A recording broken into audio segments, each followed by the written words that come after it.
Oh, jeez. So, Mm-hmm. I suppose you're not going to introduce yourself, Michael. No, I can't, can Well, you picked the film. I did pick the film. Princess Mononoke. I picked Princess Mononoke, which is a film I've seen many times before.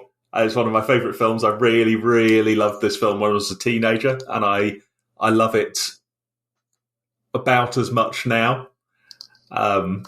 I really love it, and I really loved it this time as well, and I would love to hear what you guys thought of it. Is that why you picked it? Why did you pick it? I picked it because it's just so wonderful and beautiful. We haven't had an animated film for a while, and if I was going to pick one animated film that I thought people should see, it would probably be this one.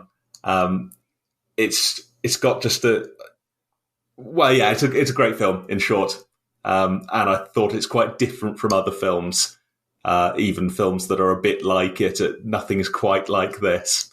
And so, I thought I'd share it. I'd love to hear a discussion of it as well. There are some points on it that I've never been clear on. Ooh. There's some little elements of story that have always seemed a bit ambiguous to me, and so I thought it'd be good to discuss. Excellent. Have you ever seen it? Oh, when you say that you like it about as much, do you mean you like it slightly more or slightly less? Slightly more in some ways, slightly less in other ways. There are elements of it that I appreciate more than I used to, but there are some flaws that have become more apparent as I've got a bit older. I think overall I probably like it more than I ever did. That's like me with the Count of Monte Cristo. Yes, you still loved it, but with a very different point of view. Yes, you thought it was like an incredible epic when you were a kid, and now it's a campy, fun sort of gay drama, campy action adventure gay drama. Exactly. Laura, have you ever seen this film before? Yes, I think we've watched it together. Have we? I don't know. Either that or I think so. I brought the DVD over. Possibly. Oh, I could believe that. Oh, so you've seen it a few times? I've seen it many times, and I also love it. It's got everything, doesn't it? It's amazing. Yep. Okay, right. So I think perhaps we're on the same page. This is going to be a boring one. As always. We always are. Literally every time. Fernando, you must have seen this before. This is the second time that I'm seeing this film, and also the second time that I'm watching it under your recommendation. So the first time that I saw it was because you said, this is a good film, you should watch it. So I did. And then this time you picked it, so I was like, okay, I'll watch it again. Yep. And whenever you tell me to watch it again, I will watch it again. Oh, great. You're not fed up with it yet. That tells you something. I really like it. Well, in fact, I like it even better now. Okay, growing on you even. Mm-hmm, yes. Wonderful. So that, I guess, means, Claire, you're the only person who has never seen this film, or at least has never seen it all the way through. Yeah, I had seen parts of it. I remembered absolutely none of it. Right. So I might as well have not seen it. So I assume this was the first time. What do you think? Yeah. I enjoyed it. Good. I did not expect to, because my memory of seeing little bits of it sometime in the past was that I hadn't enjoyed it, and therefore I've never gone back and watched it. But I really enjoyed it. Oh, lovely. Oh, great. Which was a big surprise to me. A nice, pleasant surprise. Oh, 4 out of 4? Yeah. Great. Well, that'll do. Good. Meeting over. And I think it's probably the first anime that I've properly enjoyed. I see. I don't normally go for anime just because the weird overreactions and stuff bother me. But I enjoyed it a lot. Wonderful. Yeah, you didn't get a lot out of The Girl Who Leapt Through Time, did you? No, I liked parts of it, but yeah, it had the weird breathing heavy and the weird screaming and stuff like that, which I find it very jarring. I find it difficult to get into a film if it's just so obviously fake. Yeah. But there was something about this that was just really nice. Awesome. Well, so how do we start then? How do we delve into this? Can I start? I have nothing about the film itself, just about my relationship with the film, which is I also watched it as a teenager because they made us watch it in RE. Wow, in RE. Religious education, yes. Just as a kind of, they didn't make us watch it, but our RE teacher put it on every single class, every week. And each time we would say we were at the exact same spot and he'd forgotten. So I've seen a segment of it about 5 times, which is the one that I really remembered really clearly was the forest spirit getting his head cut off. That was always in the bit that we put it back to or ended up on. So we never actually got all the way through it because I think he eventually cottoned on to what we were doing. That sounds like one of these things where, like, the teacher and the students, none of them want to do any work. It's maybe convenient for him to forget that you haven't seen this bit yet. Oh, do you know what? Should we just have another period where we just watch some cartoons? Yeah, because there's no reason for us to be watching that in RE. Yeah, that's hard to justify. But yeah, then I watched it properly as a late teen and thought it was excellent. Yeah. And then I think I watched it with you, and that's all I've seen. Yeah. Okay. And now again. Yes. Cool. So maybe that gives us some kind of in then. What is the story to be taken from this film about religion? Religion. Like, because you say you were watching it in RE, was there some discussion of, like, this is what this tells us about something? God, I have no idea. Honestly, I can't remember a thing about RE at all. So, while I was watching the film, I felt it was very religious in a lot of ways. It was all about spiritualism and belief. Maybe religion in the sense of, like monotheism or anything. It wasn't really about that, but it was a belief in a greater power. In the same way all religion is. And it was about Jesus, obviously. And it was about Jesus. Well, we'll get to that. We'll get into that, yeah. I've actually got some notes about that. Yeah, we will definitely get to that. So it's all about gods, isn't it? Huge amount of this is about gods. And I think this, as with a number of films by this director, what's this director called? Miyazaki. A number of Miyazaki films have a lot of Shinto influence in them. I think that came through a lot, this idea of everything having a spirit associated with it, and also of having a spirit of the entire category of things.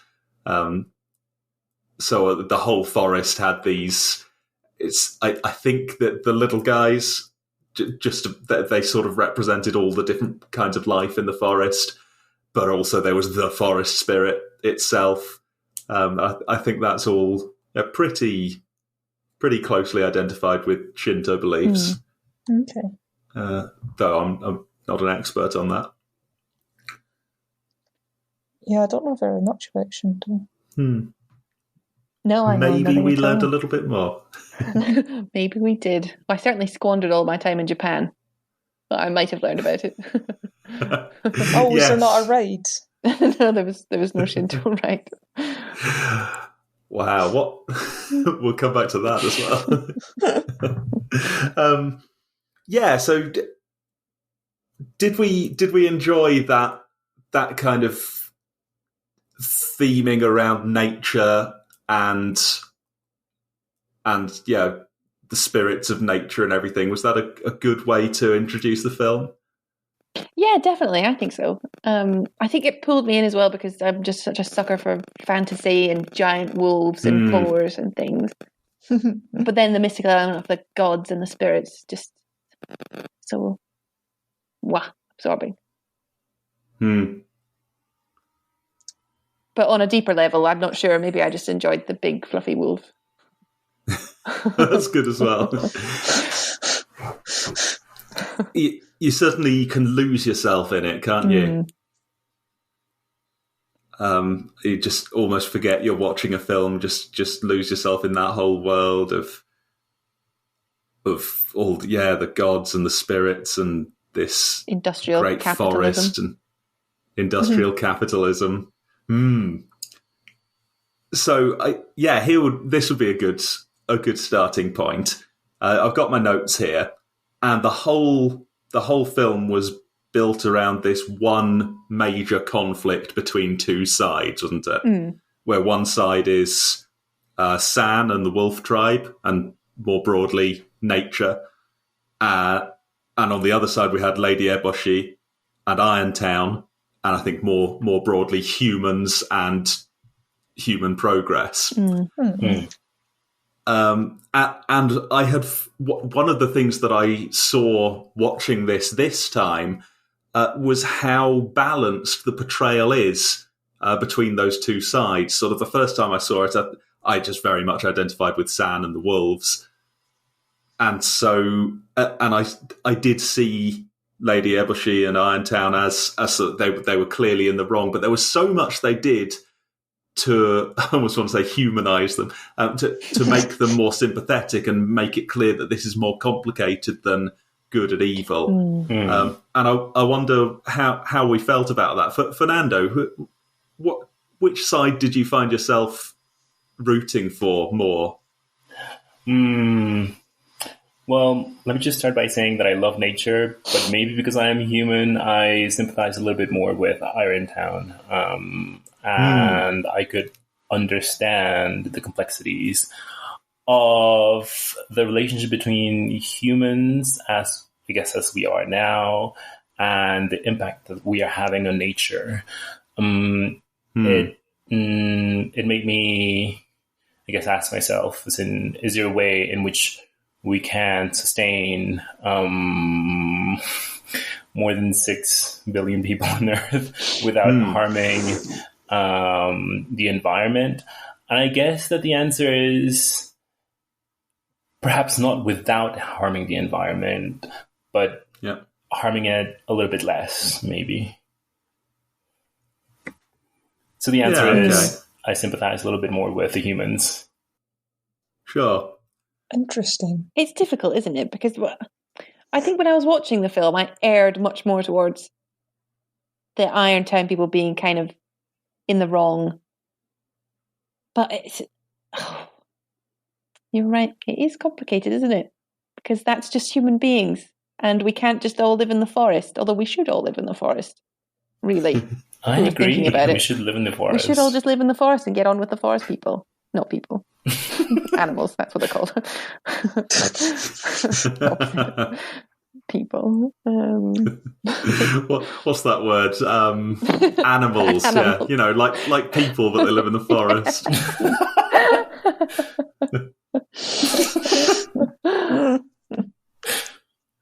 Oh. Yeah. Okay. So you're seeing both sides there as well, Laura, but. It's difficult. It's difficult. Naturally leaning towards San. Yes, it's difficult to sympathise with the humans because you're right. The forest was there first, and you can't take it away from those lovely boars. That's not fair. Yeah. They've been there for forever. Yeah. You know, since the beginning of the world, and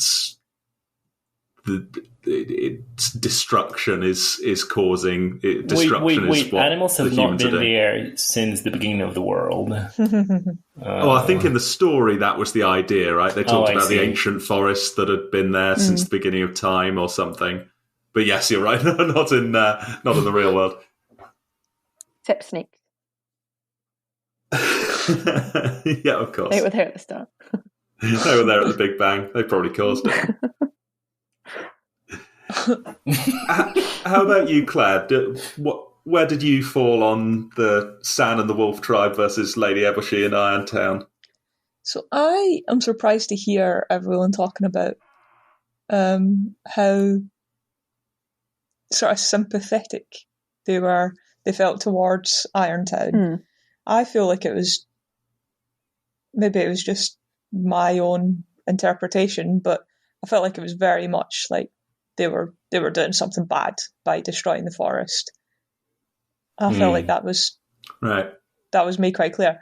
There was the weird thing with the extra enemy that made you sympathise with Irontown because they were getting...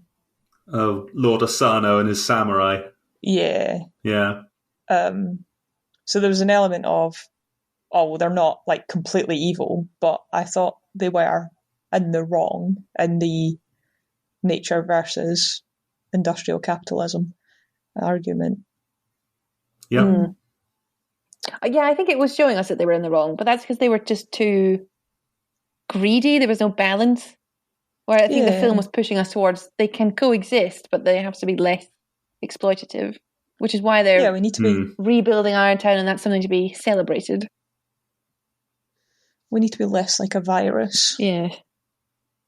Oh, I see. We just yes. use up our host and then move on to the next thing. That's what the virus thing was about. That makes sense. I didn't pick up on that. Yeah, every other species forms a nice equilibrium with its surroundings, not humans and not viruses. Yeah. Yeah, we sweep through until everything's destroyed and then we move on. Yep. Yeah. Anyway. But yeah, as I said, I did want Irontown to lose and go away. Yeah. And I think overall, if I had to pick a side at the end of it, I'd be the same. I think it couldn't quite be justified what they were doing. And if they had chosen to live peacefully, probably things would have been all right. If like they had lived more within their means and backed off, probably everyone could have survived. But it was clear that Lady Eboshi was doing a lot of good, as well as damaging the forest. Like we saw her, all of the women she'd basically rescued from a life of prostitution. To make them work all night in hard physical labour. Well, and to provide, we saw that they were happy and that they had a good life and that they were free to do what they wanted. They were recruited and they were given a decent quality of life and decent working conditions, though not hard. Not bras though. None of them had bras. No, they didn't need bras. Besides that, all of the lepers she'd taken in and offered them sort of gainful employment and you treated them as equals when other people just shunned them. And all of that made it difficult to root against her, but I think I eventually did. I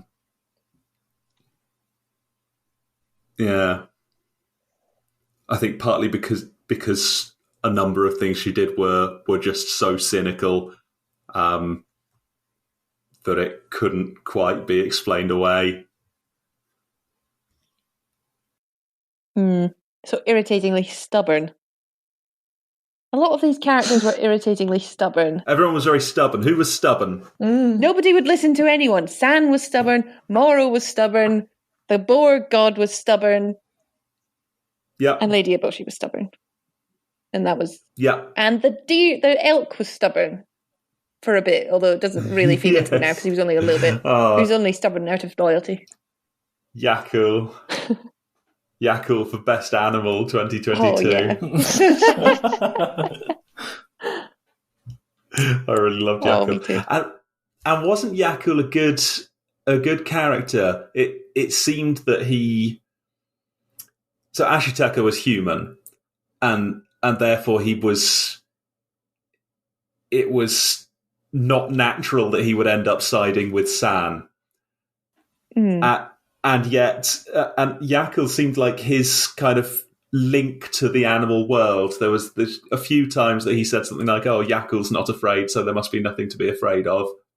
And yet Yakul had some kind of animal instinct that made it seemed nice. It was like that, like a little part of Ashitaka that was that was of the forest, and I liked that. Oh yeah, that's true. That's a good point. I think wasn't it if they've really separated the sort of human and forest worlds, but then Ashitaka is obviously this person who represents the blending of both anyway. But that's exemplified from where he comes from, where people do live with near the within harmony with the forest. Yeah. So it's kind of written into his whole shtick. Yeah. His was it was good, wasn't it? That this making it clear that he was from a place that had got it right. Peaceful, happy people on the edge of this great empire that no one knew about. And it made an interesting point that he was so secretive about them all the way through, and it was never quite explained why he was not. He would refuse to tell people where he was from, and it seemed that was because he and his people feared the kind of destruction that was happening in the Great Forest. That being said, they were kind of in decline, weren't they? They very much lamented that Ashitaka was leaving because everyone left there was old and, they weren't a thriving people. No, he was their prince, wasn't he? That he was their hope for the future, and he had to go. And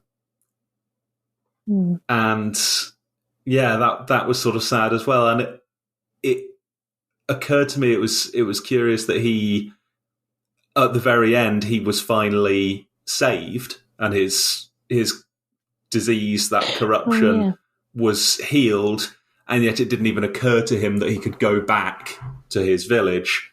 He was always going to stay there, and he said he was going to rebuild Irontown, live in harmony with the forest and everything. He had sort of left that behind, like they'd, this sort of feeling of there's so much in the film that was about life and death and how they're both necessary and both part of everything. And that seemed another part of it. In order for him to rebuild Irontown, he was abandoning his original village, possibly to its end. Fate. The woman told him with the stones. Oh yeah, well, I mean, if a woman's chucked some stones around, you know it's legit. But again, stuff like that in the real world, you laugh at and say, what a load of rubbish. But that would be a bit rude. Well, I wouldn't say it in someone's face, but maybe I would.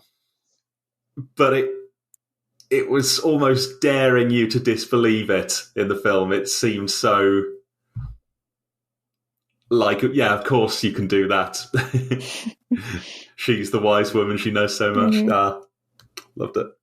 It was nice. It was like he had a responsibility to rebuild things. He wasn't just fucking everything up and then fucking off out of there. Yeah. Yeah, it was good to see his sense of loyalty as he went through, or his sense of responsibility, I guess. So in a way, he was even more selfless than Jesus, because Jesus was sent to this world to save us. But then, once he was done with the things that he was supposed to do here, he went back. Where's he now? Yeah. Yeah. Yeah, I wonder you've got me thinking about this, his native village, what that's telling us about. Is it about balance? Because they had sort of not imposed themselves on the environment enough, and so they died out, and Irontown tried to grow too big for itself, so it collapsed, and now he is the one who understands that and can build something that's, the porridge that's just right. Yeah. I wonder that as well. But then I wonder if it's maybe they're just trying to add a bit of gravity to what the choices that Ashitaka has made. Because they've been like, look what he's had to leave behind. Like he's leaving his own people and village to decline. And it's a very poignant, moving scene where he just has to leave and get up and he's dead to them now. Yeah. You know, it raises the stakes for him, I suppose. But yeah, I don't know. Maybe there is a message about environmentalism and capitalism and what we see from that village. Yeah. Certainly it gives a backdrop to who he is and something to be, that he's born into this world of such strict tradition and ritual that had allowed them to survive so long. That seemed to shape everything that he did throughout the film. He had this understanding of nature and this understanding of what had to be done. He was very certain. Was he stubborn as well? It would be difficult to call him stubborn. I suppose he was determined, but he was the most willing to be reasonable about and see. You know, his eyes were unclouded by hatred. Yes. So I think he was the most flexible of everyone. He was willing to adapt and negotiate and listen. Yeah. Yeah, he was all about compromise, wasn't he? Though he battled against his hatred. And that was it. I suppose this was a film about hate, wasn't it? We had so many of it's exactly what you said, Laura, that stubbornness of so many of these characters. And I've got a few arrows on my notes here of people that feel that their only chance of survival is to kill somebody else. So Lady Eboshi seems to believe that the only thing she can do for her town to flourish is to kill the forest spirit. And the apes are dead certain that they just need to kill all the humans in order for themselves to survive. The same with the boar, Okoto, eventually. Even though he has some flexibility to start with, he eventually becomes infected with this hatred and just has to kill all the humans. San is obsessed with killing Lady Eboshi. And Ashitaka is constantly fighting against that, isn't he? Though he has this streak of hatred in him that is shown as this pulsing arm. Yeah, he doesn't let the hatred possess him like the rest. It's sort of compartmentalized in him. Yeah, he sees it as separate to his person and something he can stop from becoming part of who he is. I suppose we were meant to understand through him that hatred was only a destructive force in this, which they only led to negative consequences for everyone, including the people whose emotion it was. Yeah. Yeah, and we saw this eventually as they killed the forest spirit, and that was immensely destructive for everyone. Yes. Well, they had that coming to them. Yeah, the humans. Yeah, I was pleased. I was like, yeah, you go, forest spirit, destroy everything now.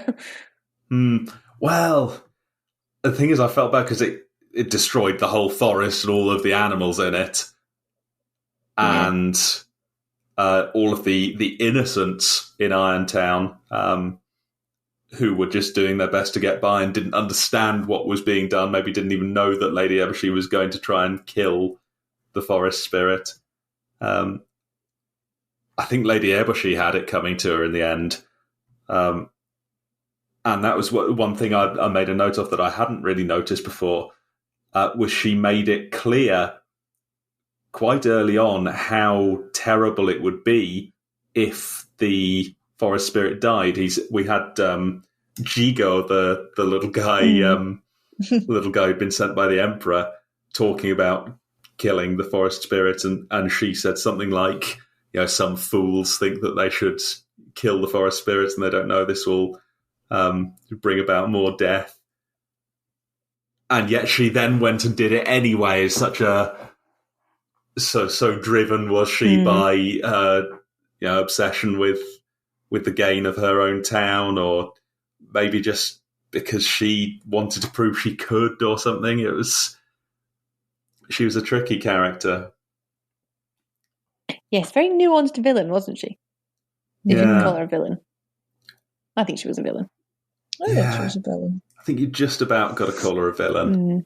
But she had her moments of sympathy, but only though. Just. Yeah, they really... And I liked her as well. Me too, yeah. I really liked her. Did you listen to the original audio? Yes. Yeah, I'm sure you did. I've heard the dub. The English dub is not one of the worst. I liked it. I did the English dub. I switched between them for a bit, just to compare. Okay. And I eventually settled on the English dub with the English subtitles to see if there was any difference between them, which there was quite a lot. Oh, you're watching on Netflix? Yes. Yeah. Yeah, it's amazing, isn't it? How different the two scripts are. Sticks out more in some of the other Studio Ghibli films. But I think they partly do it so that the lip syncing isn't too far off, so that it kind of looks a bit like what they're saying. So something that maybe takes a long time to say in Japanese, they need to embellish the English to make it fit somehow. But yeah, they had some good voice actors in the English version, I seem to remember. She was English, wasn't she? She had an English accent, Lady Eboshi. Yes. Well, most of them are American. Now watch closely, everyone. I'm going to show you how to kill a god. A god of life and death. The trick is not to fear him.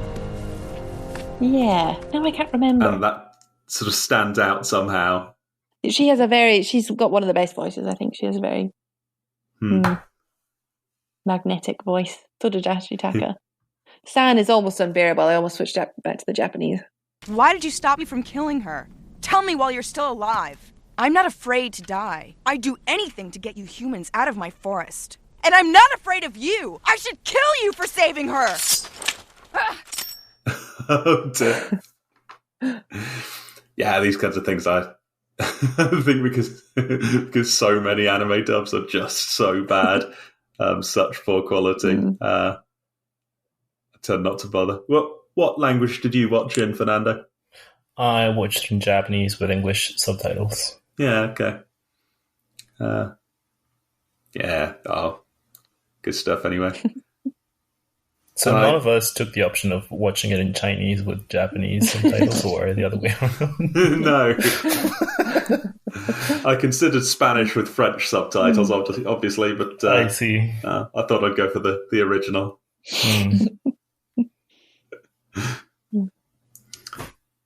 Yeah, the voices were good, particularly the gods' voices. It's quite something, the way that their mouths didn't really move with what they were saying, but they were moving somehow. It was very alien, very otherworldly. Did they make them very growly in the Japanese audio? Yeah, very deep voices, most of them. Because this, for Moro, they had Gillian Anderson voicing her and then just put some growling over it, the top of her. Okay. Moro, that's the like mother wolf, the wolf god. I think that's her name anyway. Sure. She's the one I haven't got the name written down. But San's mother. I think it's a male voice actor does her in the Japanese version. Yeah, that confused me. At least it was very low, very deep, growly voice. 私の体にも人間の毒つぶてが入っている。ナゴは逃げ、私は逃げずに自分の死を見つめている。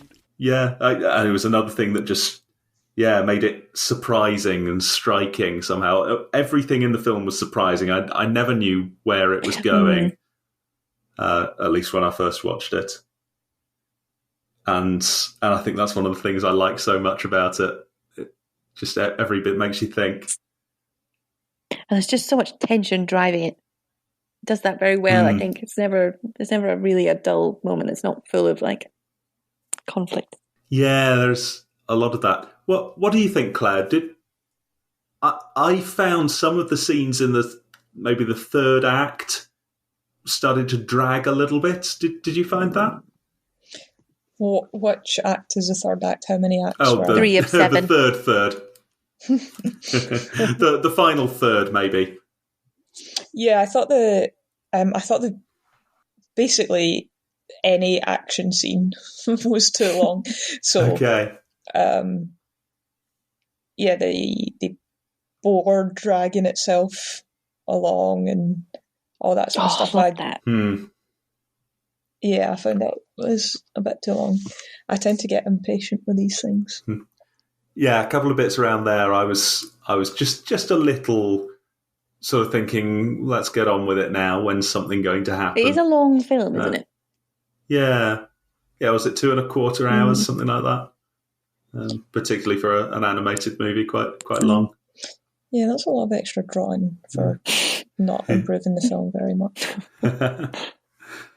They really drew. My God. That must have taken a long old time. Oh, yeah, just the visual quality of it. I was watching it for a while, and I realised at some point that every frame is a work of art. Yeah. I don't think there is a single frame in the entire film that I would not be content to have blown up on my wall in a frame. Just all of it just looks so great. Yeah, I thought that at times. It's like Barry Lyndon. Yeah, exactly. I could just look at any one part of it forever. The lavish sort of backdrops, these gorgeous painted backgrounds were really good, and they put a lot of time into even the cells on the front with the characters, and those were animated, fairly smoothly, which is not often the case for anime, especially anime that's a few decades old. You'll often get they cut a few corners and they're sort of animating at 12 frames per second. But no, it was really, really quite good. Obviously, a lot of love had gone into it. Have you seen many of his other films? Yeah. Fernando, have you seen some other Miyazaki films? Well, I've definitely seen more Studio Ghibli films. Let me see if I can specifically remember the Miyazaki films. First of all, I did not notice that this was a Miyazaki film. So about half of the Studio Ghibli films are his. I see. So I think that one which is definitely his is My Neighbor Totoro. Yes. Yeah. I've seen that. I've also seen The Wind Rises. Yep, that was very recent, wasn't it? I think that was meant to be his last one. And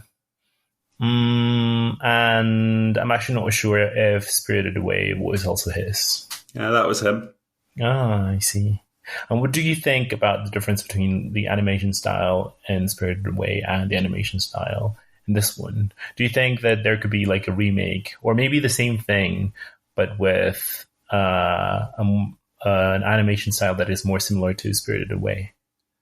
Oh, I would have said they have a very similar animation style, or at least that their animation style only differed insofar as the subject of the film differed. How would you characterize those two animation styles? Well, I'm not sure if I would have the technical language to describe it, but it just appears to me, it seems to me that in Spirited Away, everything looks perhaps a little bit more bright, and maybe the animation is a little bit newer.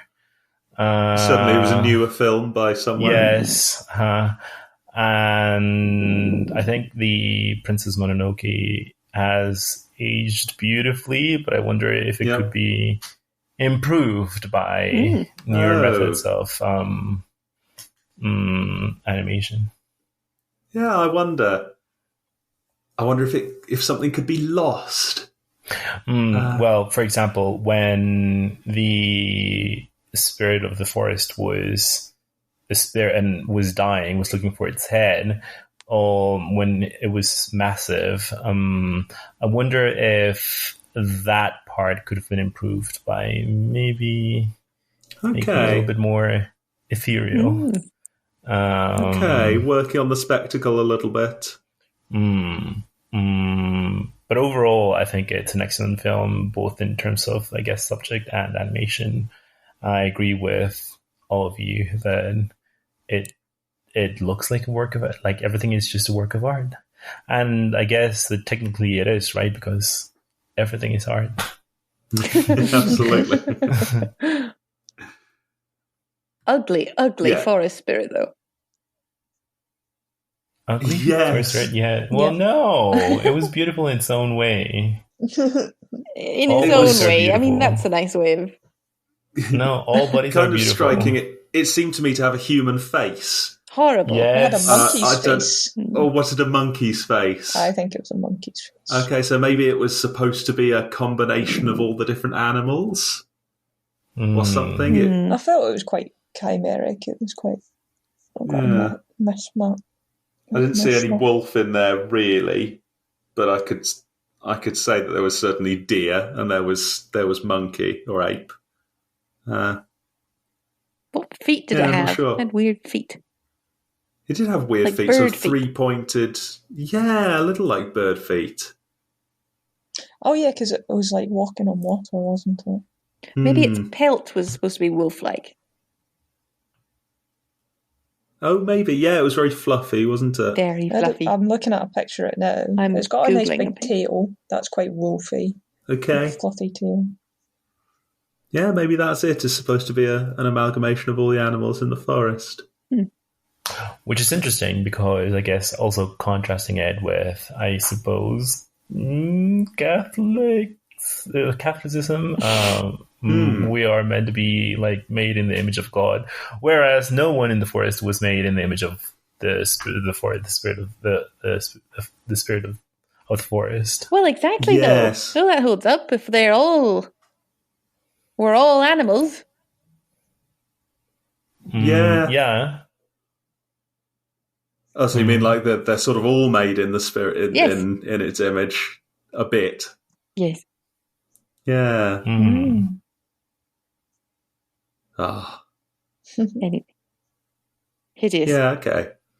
So, Laura, have you seen other films by Miyazaki? Not that many, actually. I think I've only seen My Neighbor Totoro and Howl's Moving Castle. Okay. Maybe another one. I can't remember. I loved Howl's Moving Castle, though. I adored Howl's Moving Castle. Good. Princess Mononoke is my favourite, though. Okay, I'm the same. So, Claire, you've seen Spirited Away, haven't you? Yeah. I think we went and saw it in the Bayer Lecture Theatre or something. Yeah. Or whatever that lecture theatre is called, the Buchanan.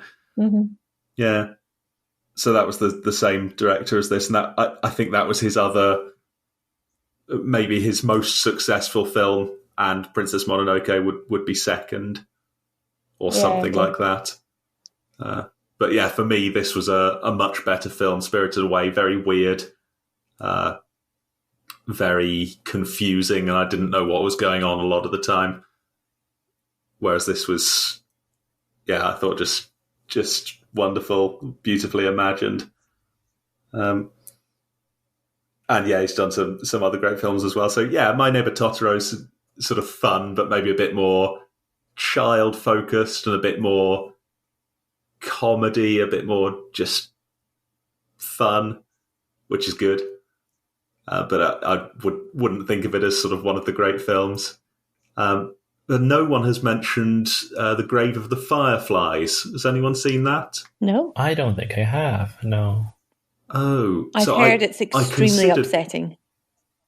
Yeah, Christ. Wait, I think I've seen it, yes. Also because you recommended it. Yes. Okay, I can believe that. Yeah, very heavy film. And his second one, it was before any of these other ones were made, just after My Neighbor Totoro, I think. But not even a trace of like child-friendly cutesiness. Just a truly despairing film. Yeah, I don't watch those on purpose. Yeah, okay. I thought of picking it for this because I thought that's another. Well, yeah, for whatever reason, but I went for this.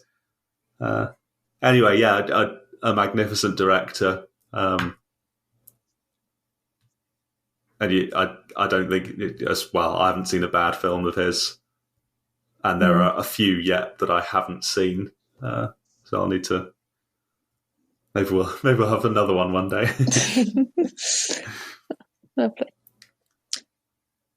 So I have a question. Mm-hmm. Yeah.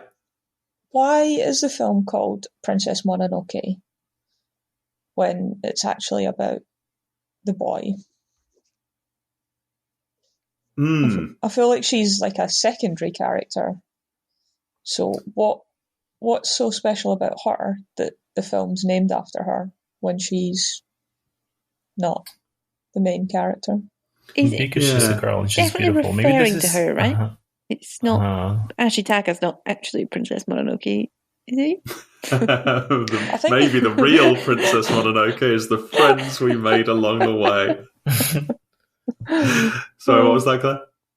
Well, they do. They say that she's Mononoke at some point when he first arrives at the village. Yeah, it's what Lady Eboshi calls her.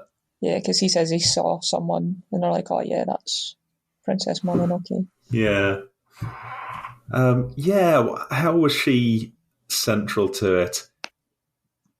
So I suppose it makes sense to name the film sort of from Ashitaka's perspective, rather than naming it after the lens through which we see the whole film.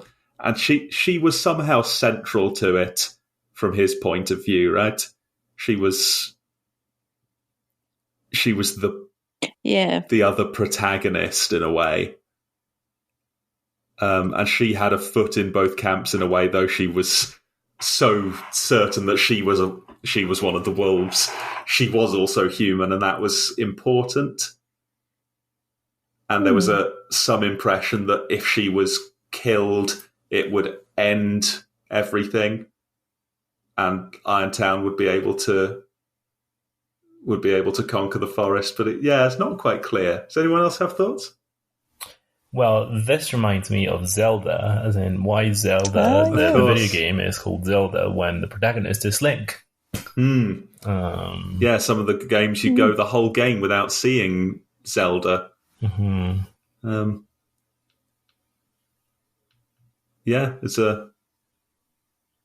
It's a thought, isn't it?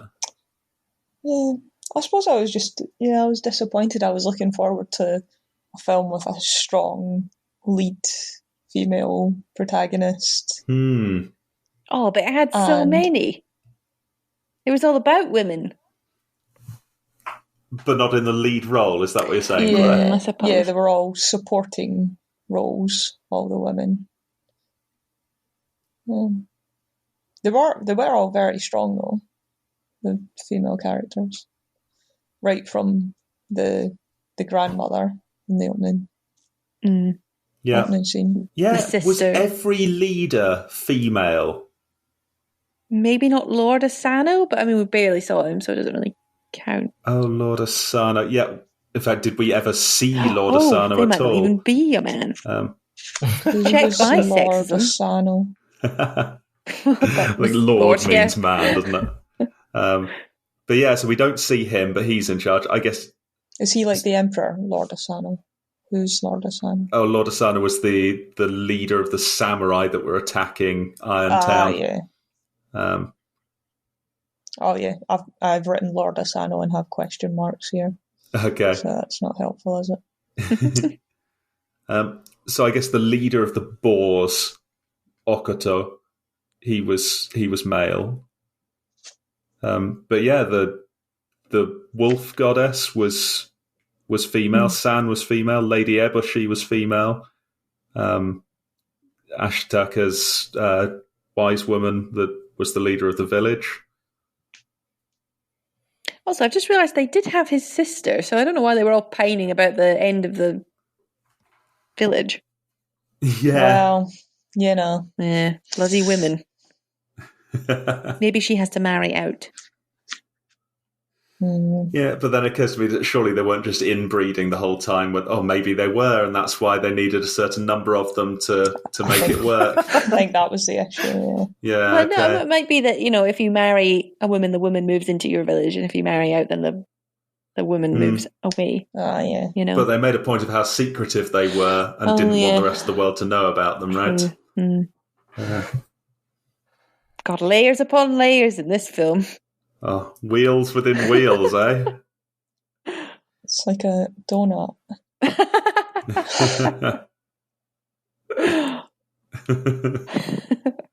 Oh, dear. Yeah. I hadn't quite realised before how many different factions there were. Because in this great conflict at the end, we had 1, San and the Wolves, 2, Lady Eboshi, 3, Asano and the Samurai, 4, Jigo and the Emperor, 5, the Apes, 6, the Boar Tribe, and 7, in the middle of it all, the Forest Spirit. There's a lot going on. Yeah. And which of those factions was Ashitake? He was none. He was in the middle of it all. His own faction? I guess so. Well, he was trying to defuse it, wasn't he? The Switzerland faction. Yeah, he was just the peacemaker in the middle of it all. Brilliant. And he did bring peace eventually. Even it was very destructive and a lot of people got destroyed, but he did manage. Right. To not just ruin everything. Oh, he did his best, didn't he? So let's talk about that, because this is my main question, which is the conclusion. So you say, Claire, that he brought peace to some extent. Yeah. Could you explain that? They weren't fighting at the end. Yep. The forest spirit got its head back, so the forest is going to continue to exist. Yeah, so he saved the forest by returning the head. He saved a sustainable amount of the village. Yeah, he got the women to safety, didn't he? And I guess the men. And San survived, I think. Yeah, he saved her life as well. Yeah, because she was getting all eaten up by the demon. Yeah. Yeah, there was some sort of, don't know if it was what's that word? Stalemate, or if it was a peace, but certainly the fighting was stopped and there was talk of rebuilding. And that was something, as you guys were saying, there was so much hatred. It was a sort of mutually assured destruction. It was everyone just wanted everyone else to be destroyed, and he was the only one who saw a compromise and a potential for coexistence, and that's what was the conclusion. That seemed to be what they were getting at the end. Yeah. And so he managed it. Maybe? Yeah. I don't know. So that was the feeling that I got. But it didn't quite seem to be borne out by the situation when you look at it. Certainly he did a lot. He saved the forest spirit, he saved San's life, he got people evacuated from the town, all of that. He did a lot of good. But the state of play at the end of the film is the forest has been destroyed, but it's starting to grow again, sort of out of the ashes. Irontown has been destroyed, but the people are still alive and are resolved to rebuild it. And Ashitaka has decided to help in Irontown, and San has decided to help in the forest. But I don't see what is to stop the same thing from happening again. In order to mine the iron they need, the people of Irontown need to clear parts of the forest. And the animals and spirits of the forest clearly don't want that. Even in the seconds after this had happened, after this great destruction gets its head back and everything grows again, there's only a few more lines spoken in the whole film, and one of them is San saying, "I can't forgive the humans for what they've done." Mm.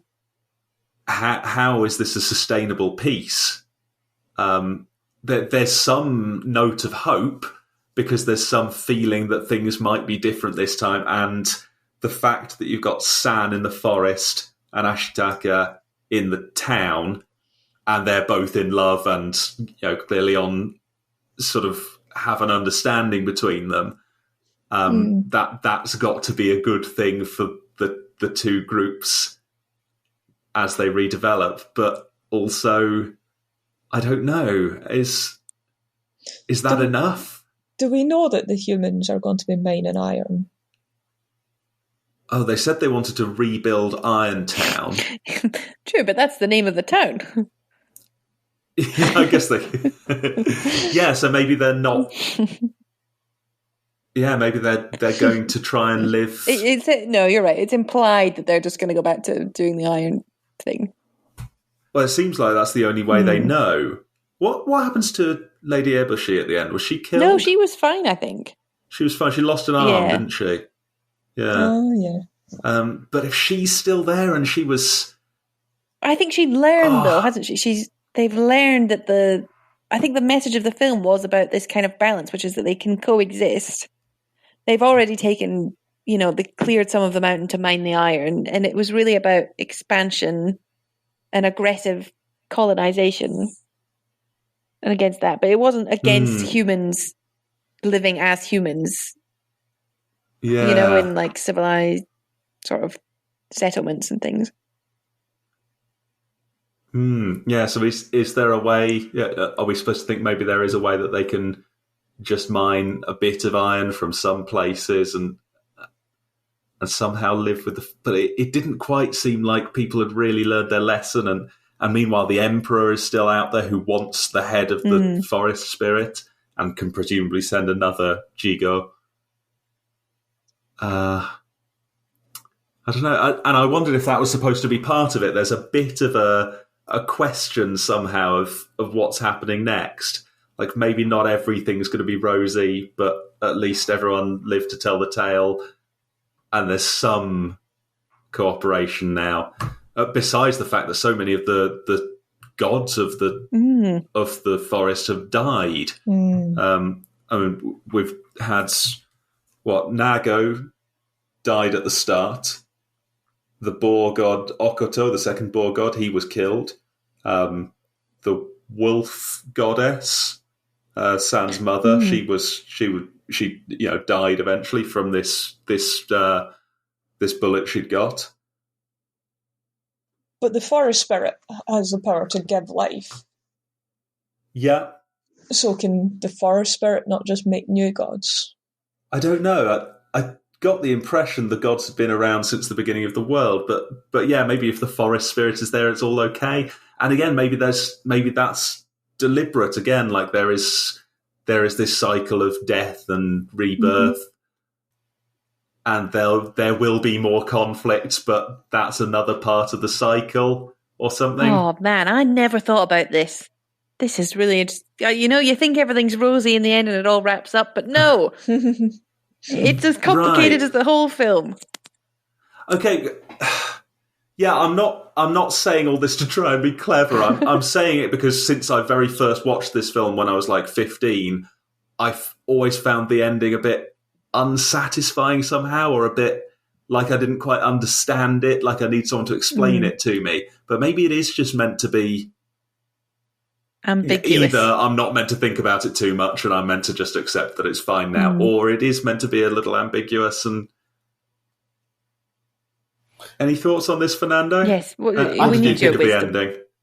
Yeah, I think it's meant to be ambiguous. In fact, perhaps a little bit less ambiguous, and more on the side of things are not okay, because this film very much made me think of climate change, and specifically, I guess, anthropogenic climate change. And the way that I see climate change right now is perhaps a little bit pessimistic. I think that we are all aware of the great harm that we are doing to the environment, that we are all hitting to our destruction.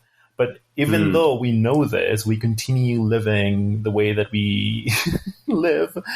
And I just don't see people, or at least the sufficient number of people, behaving differently to make this go away. So the way that I see the ending, because the film did make me think of climate change, the way that I see it is, okay, well, we've seen that we can destroy each other.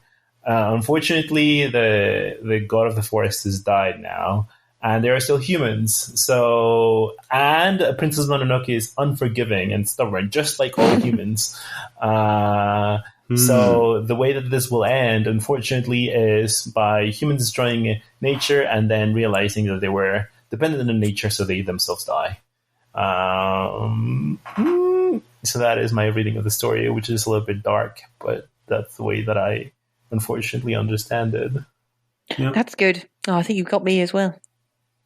I mean, it occurred to me as we were watching it, it had, it's just like you say, it had this thing, humans not living in balance with nature, and an eventual destruction, a catastrophic destruction of both nature and humans, which could be, what we're heading towards now.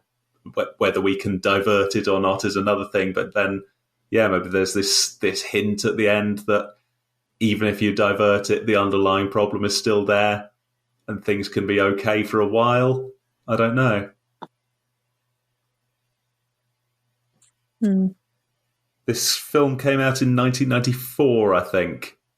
When people were well aware of climate change. Well, when some people were well aware, it wasn't something that everyone was talking about somehow, and I wonder how much of it came into this. I feel like it must have come into this somewhere.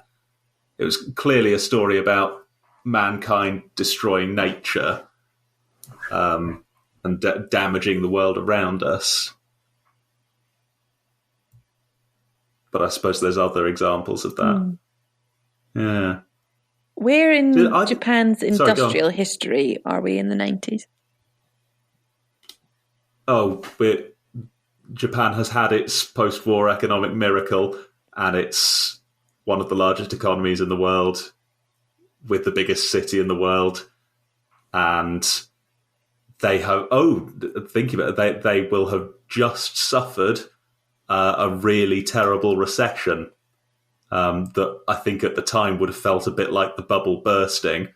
As it happened, it had a bad effect on the economy, but they went on to recover to some extent, and they're still a very prosperous, economically powerful nation. But maybe that was a part of the thought. I think you see a lot of that. The early 90s recession in Japan was pretty serious. Interesting. Thank you. I'd forgotten about that. Got all the knowledge, Michael. Yeah, how do I know about that? Yeah, you should get a PhD in life. Oh, maybe I should. Oh, he's got one. Well, I have a PhD in mathematics. What else is life but mathematics? That is true. That encompasses life. I see. That's why you're so knowledgeable.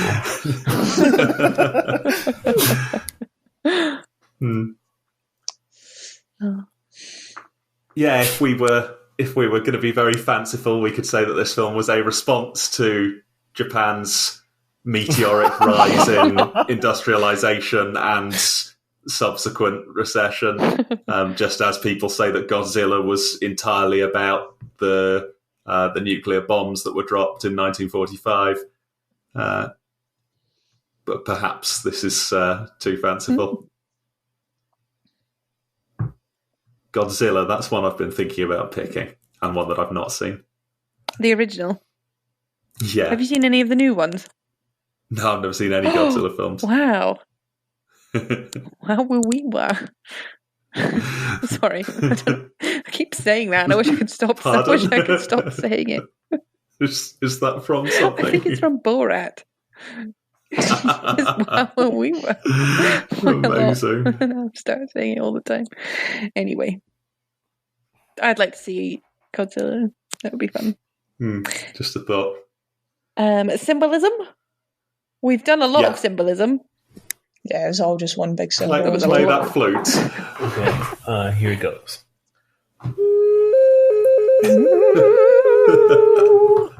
That's so good. Lovely. I forget how deep it is every time. I'm always expecting something higher, I guess, because of the bell. Symbolism. He brought balance to the Force. He brought balance to the Force. Obviously, he didn't, as we've just discussed. Temporary balance. Temporary balance to the Force. Yeah. Lady Eboshi was Darth Vader. Princess Mononoke was Leia. And Han Solo was... not going for that.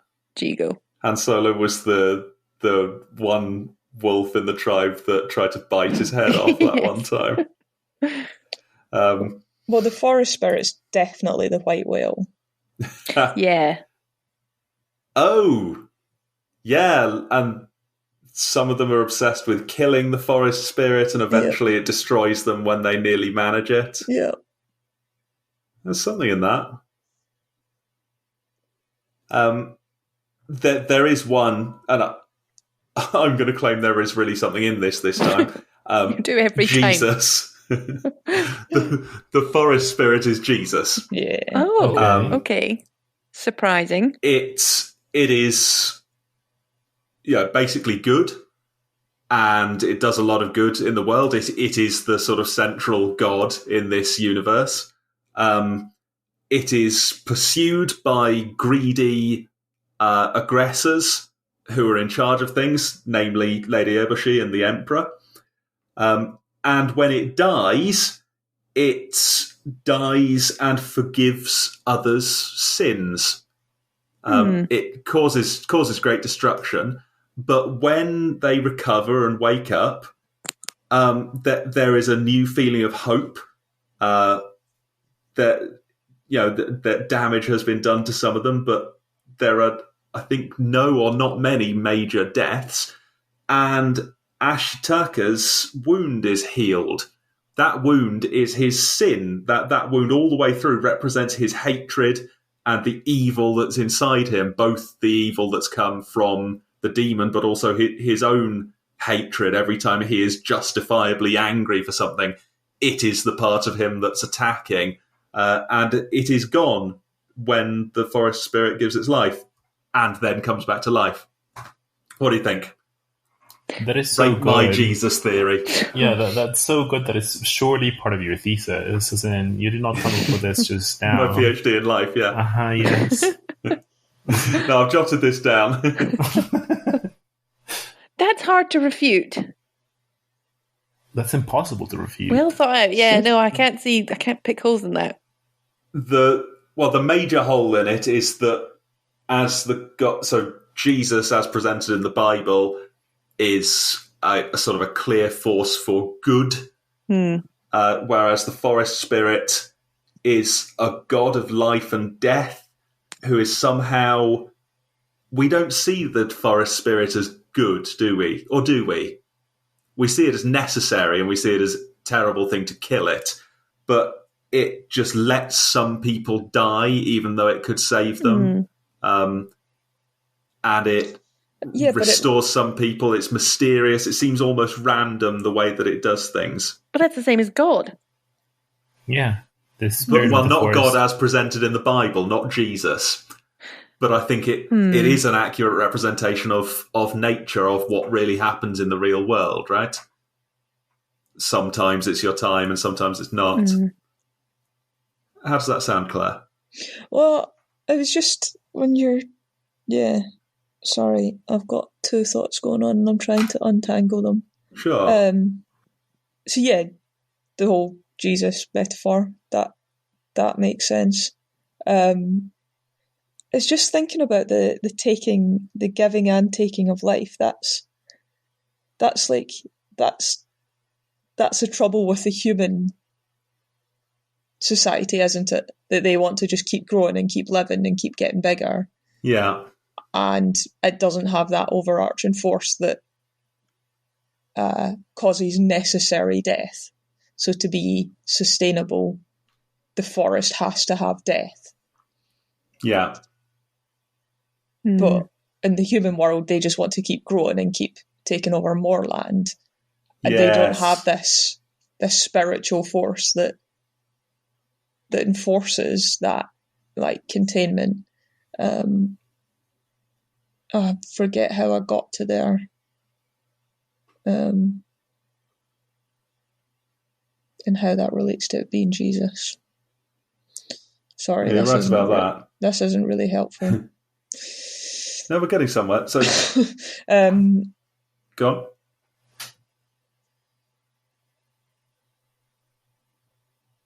Yeah, I'm not sure. Something. Yeah. Jesus. So it seems to me the sort of Christianity is not about balance in the same way that, say, Buddhism or Shinto are about balance.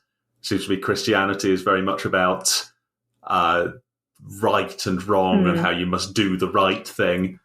That there's not many stories in the Bible about getting things just right. I suppose that's something about human nature. Like, Christianity is a human construct, and that reflects the part of human nature that doesn't contain itself. Yeah. Whereas nature does contain itself, and religions of the East tend to recognize that and try to be one with nature. And Shinto's about everything having a spirit or something. Buddhism's about not overusing resources, not indulging your, like, human desires, because everything's temporary and there's a real understanding of being one with nature. Whereas, Christianity is about the importance of humans. Humans are singled out as something special, made in the image of God, aren't they? Yeah. And so, so maybe Jesus isn't the right comparison, but it's maybe an interesting juxtaposition to look at those together. Yeah, I think we've identified why the forest spirit could not possibly be Jesus, and why this story is not about Jesus. Because it's the opposite of Christianity is the message of this film. Unlike every other film we've seen, which is the Jesus analogy holds up perfectly. Yeah, exactly. It's because we keep watching old Hollywood rubbish. We should probably watch some non-English language films sometime. The Jesus thing will collapse in on itself before we know what's happened. Let's keep it up. Well, if we watch my next film. Oh, intriguing. What other thoughts do we have?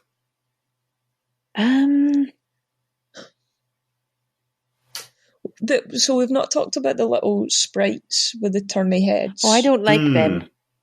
They're quite creepy, aren't they? Oh, I loved them. I like. Oh, you like the guy with the broken arm freaking out? I just thought they were. Some things in this film are animated in a way that does not please my eye. And these were they're somehow not beautiful, are they? No, they're not cute or beautiful. I mean, they're kind of cute in the way that they act, because they're, they act a little. They're just little things. I thought they were very cute. A little bit creepy. Yeah, the way they click was funny. And unlike everything else in the film, we're not part of nature. Like, they didn't mimic a natural thing. That we have seen, but what if they are there? Yes.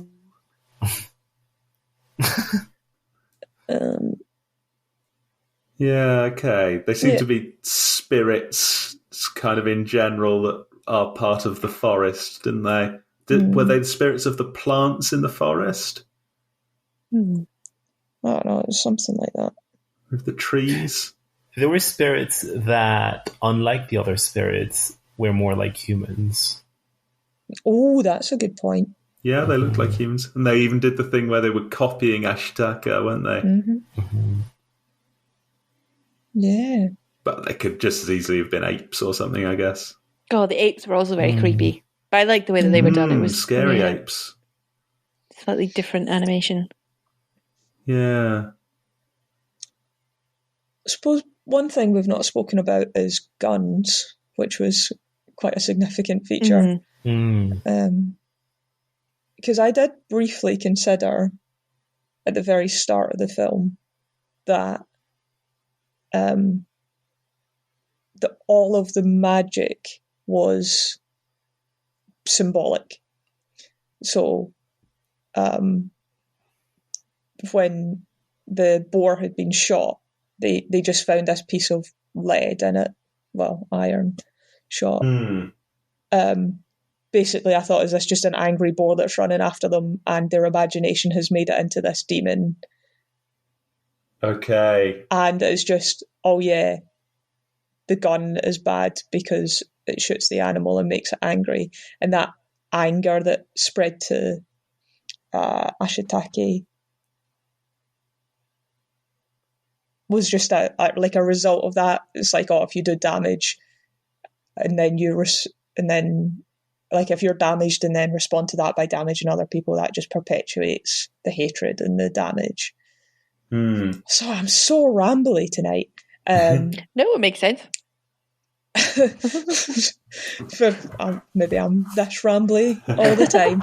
Yeah, I don't notice any difference. Yeah, that's great. Thanks, guys. But you think that doesn't work in the end? No, I don't. I think, I think it plays out that there are spirits and it's magical. Yeah. But I wonder if there was just something about the gun being just this ultimate evil or something, and that's the source of the conflict, or all the hatred comes from this weird unnatural weapon or something. I don't know. There's something just special about guns as a particularly awful weapon. Yeah. Is it sort of the only object that was singled out in the film?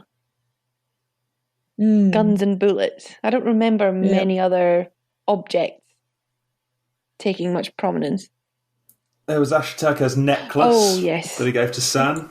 I was never quite sure what to take from that. Yeah, that was weird, wasn't it? I suppose that was his last link to the village. Yeah. Yeah, he gave away his last connection to home to San, as if giving himself to her. Oh, guns. Did we like their sort of love between San and Ashitake? Cute. Yeah, I liked it. I just thought it was so nice and so innocent somehow as well. So sweet, wasn't it? I'm not sure how old they were both supposed to be. I was reading it as they were both sort of 15 or 16. Yeah, they did seem very young, didn't they? Yeah. That's often not too young in films for it to be a romantic entanglement. Yeah, there was clearly romance between them. But yeah, there's sort of... Yeah, there's such innocence to it. There was no lust or anything like that. It was just they fell in love with each other, what each other represented, as well as their personalities or something, and the acts of, the acts of daring that they did for each other. Yeah. Yeah, and it's just little subtle things like, so he gave her the necklace. When she chewed his meat for him. Yep. And put it into his mouth. It was so striking and just a little bit disgusting, but also such a sweet thing to do. Yeah. And so very intimate. I mean, kissing him, if nothing else. And that there was some blanket swapping, wasn't there? Sorry, go on. Can I just request that if I ever get to the point that I can't chew my own food, can you just make some soup? Yeah. What? You don't want Michael to chew up your food and spit it into your mouth like you're a baby bird? I mean, if we're in a forest and all I've got is some beef jerky, I might have to just see what we can do. But yes, ideally not that. But again, it sort of rubbed in that she's Feral. She sees herself as a wolf still. Yeah, feral. Yeah, it's good. A little bit of me did get annoyed at her for eating meat when she was so like, oh yeah, all the animals are the best. But she's a wolf. Wait, was that meat? But she's a wolf. Was that meant to be meat? Yeah. Yes? Yeah, definitely meat. Yeah, I wondered if it was bark. Oh, Christ. No, I don't think so. Lovely nutritional I also bark. thought it was bark. Oh. No, people can't eat bark, can they? Special types Unless of bark. they're raw Cinnamon? vegan. It was, It was magic bark. Guys. No, that was a deer that got killed. But in a sort of beautiful circle of life way, right? Where they all live in balance. And I did not think it was meat until you said that it was meat, and then I thought it was you interpreting that it was meat. It was sort of the way it was tearing and the way it was. Yeah, sorry guys. I don't mean to ruin the film for you, but that wasn't. I mean, I think it makes sense. I don't think she would be vegetarian anyway because she's been raised as a wolf, and just it's not that she cares about the life of every single individual animal. Well, it's that she cares about the equilibrium. Well, I agree. Oh, the equilibrium of the forest. That's the point. This is our weird human instinct to maintain life. Yeah. And to not strike a balance. Mm. Yeah, wolves eat other animals. And that allows both populations to equilibrate. Yeah. Oh, it all makes sense. Being a human. Mm-hmm. Wish I was a wolf. What a first introduction to her, by the way. Yeah, wasn't that stunning? Spitting the blood out from the wolf. That from the wound. She just seemed so frightening, but also kind of beautiful, and that would be like the image of the film if I had to make if I had to make like the Blu-ray box. It would be her with the blood around her mouth, standing in front of the giant wolf. That's the picture of the film. Oh, I don't think that's my picture of the film. Oh, what's the picture of the film? Yeah. Oh wow, is this a new feature? Yeah. Which scene we have so represents the film? What's the cover of the Blu-ray? Fernando? You can just say that you agree with me if you want. I mean, I do agree with you, but if I'm forced to pick an alternative, then maybe her wearing her mask, riding a wolf. Yes. Oh, that would be a cool one. I think it would be the boar god dying. Not dying, but like when he's staring down the barrel of the camera and the demon's just taking over his body. Yeah, the first one in the first scene. No, that's the second one. Okay. Okato. Yeah, okay. You got one, Claire? No, I know which scene I liked looking at the most, and that was when they were on the little... do you know how they were like in the cave and then they stepped out onto like a little step? Oh, yeah. And that was just in looking across the valley. I thought that was very beautiful. But I don't think that represents the film particularly well. Michael, I think yours is the one that they used. Oh, really? Maybe that's why I was saying it. I've seen it. Sorry, Claire. I just said it. No, it's okay. I needed a little bit. No, I think yours captures something about it quite well, Claire. There was a lot of scenes in this film of people in a forest at twilight being wistful and thinking about things with lots of muted colours. I don't feel like it captures the chaos of the film, though. I think that there needs to be more chaos. It could be like Ashitake rescuing San from the demon boar or something. Like I feel like that somehow represents the film better because it's got this weird human conflict, something. Don't know. But maybe you don't want to give away the plot. That's also true. Yeah. Yeah, I'm trying to fit too much in. I don't know. This is a stupid game. Who suggested this? Okay, shall we do the other games? What are the other games again? Link. How did this link to the last film? What was the last film? Can't remember. It's been 3 weeks. Just checking the calendar. Napoleon Dynamite. No. Oh, yeah. No, wait. That was 2.5 years ago. So it was Jason and the Argonauts. Oh, man. Well. Oh, I thought my turn was still to come. Damn it. Sorry.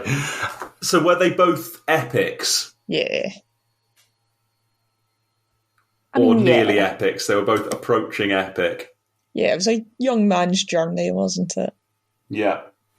And he meets his Lots love of interest. monsters. Some people are wearing fleeces. Mm-hmm. Yep, some fluffy fleeces. Was San wearing a wolf pelt? Yeah. So How did she get that? I assume it was from a wolf that died of natural causes. And they died skinned in it. battle. Not that she skinned it in honour. Oh, I suppose. Not that she killed the actual wolf's firstborn. She might have felted it. I've got a book that you can make out of cat hair. Some items felt. Mm-hmm. Oh, maybe she's the only one that can hold a hairbrush, so she brushes them all, and they all go and love it. And then she made that out of the. I reckon that's been a dead wolf. Mm. Or maybe Anyway. a bear. Oh, No, it was white, wasn't it? Yeah. Maybe a white bear?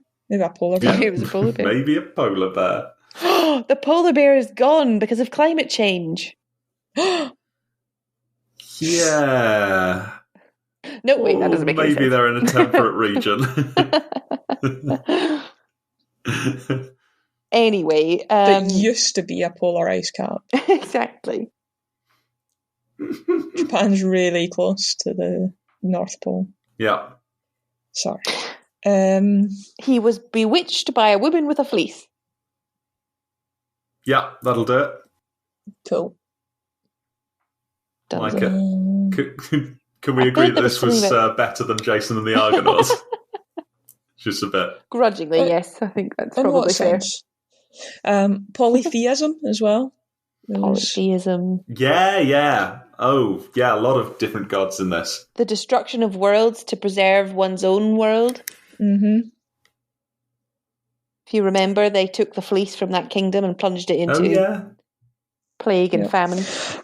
Yeah. No, I like it. I think polytheism's the best one so far. Oh, what? Yes. Sorry.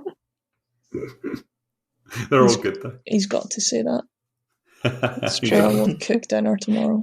Or he won't chew your meal and spit it into your mouth. Yeah, good stuff. Good stuff. Any closing remarks, then? Who are we cast as? I call the boar god. Good stuff. I think personally, Claire, you're San. I think Fernando might be Ashitaka. I was thinking. No, I think I would be Lady Epishi. I mean, maybe. Nice. I just don't know if you're a ruthless capitalist. I think we can all agree that Michael's Jigo. Oh, come on. I was going to say that, actually. Okay, I'll take it. Do I get to be San, though? That's really cool. I think so. Either San You're or... my San. Oh, guys. You're my Jigo. Romantic. Oh. No, maybe you're... we could all be anyone, couldn't we? I want to be the boar god, though, in the play. Does anyone want He's my favourite.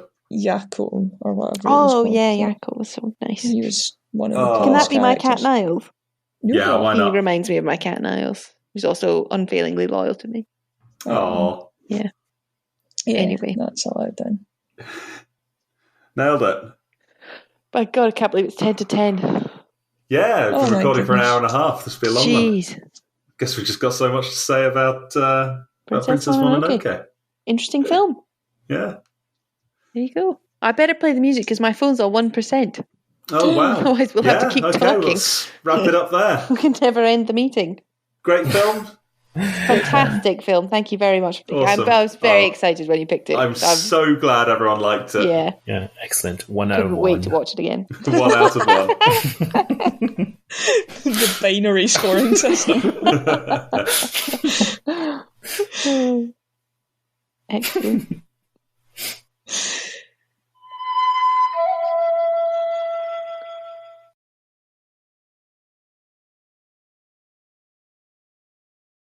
Three, 2, 1. Paper. Scissors. Ah, Laura. Yes. I think you had an idea, didn't you? I do. It's another round. Another round. Well, there's a film called Another Round. Yes. No, another round of yes, it's a film called. Okay. Oh, sorry, I'm getting confused. It's not a film called Rock Paper Scissors. It's called Another Round. I'm so tired. That's